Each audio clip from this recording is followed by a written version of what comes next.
तो ये जो सवाल दिया गया है, ऐसे सवाल एग्जाम में अक्सर पूछ लिए जाते हैं। जैसे कि इसमें बोला गया है कि जो पुष्पा का विवाह 6 वर्ष पहले हुआ था, उसकी वर्तमान आयु उसके विवाह के समय की आयु का 1/4 गुना है, और उसके पुत्र की आयु वर्तमान अवस्था का 1/10 हिस्सा है। तो पुत्र की वर्तमान आयु बताइए। यहाँ पर देखिए थोड़ा एक अच्छा सा इसमें कंसेप्ट दिया गया है कि पहले जो पुष्पा का विवाह 6 वर्ष पहले हुआ है, और उसकी वर्तमान आयु जो है उसके विवाह की आयु का 1/4 गुना है, और जो उसके पुत्र की आयु है वो उसकी अवस्था का कितना 1/10 हिस्सा है।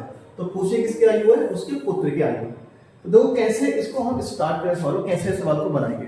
देखिए सबसे पहले आप मान लीजिए जब उसका विवाह हुआ, तो विवाह के समय यानी विवाह के समय जो उसकी आयु मान ली हमने, कितनी मान ली? तो विवाह के समय की आयु हमने मान ली उसकी x वर्ष।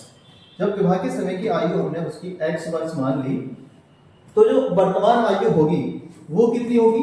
तो जो उसकी वर्तमान आयु होगी वो x+6 होगी, क्योंकि उसका विवाह कितने वर्ष पहले हुआ है? तो उसका विवाह 6 वर्ष पहले हुआ है। तो आज कितनी हो जाएगी? x+6। लेकिन जो उसकी वर्तमान आयु है वो उसके विवाह के समय की आयु का कितना है? 1/4।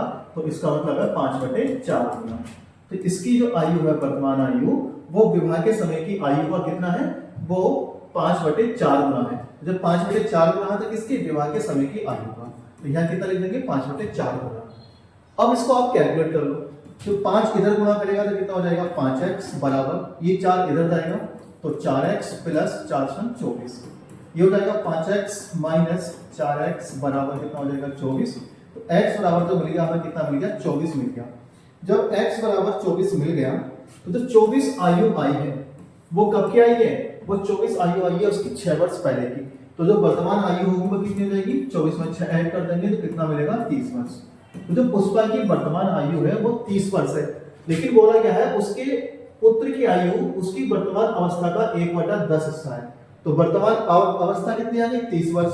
तो 30 का 1/10 निकालेंगे तो कितना मिलेगा? 10 या 30 यानी कि 3 वर्ष। तो जो उसके पुत्र की आयु है वो कितने वर्ष आएगी? 3 वर्ष आएगी। तो यहाँ पर ऑप्शन नंबर सी इसका क्या होगा? राइट आंसर होगा 3 वर्ष। तो ऐसे आप किसी भी सवाल को जमा सकते हैं, यानी आपको बस थ्योरी पढ़नी है और उसके हिसाब से जैसे जैसे बोला गया बस आप सवाल को क्या जमाते रहे।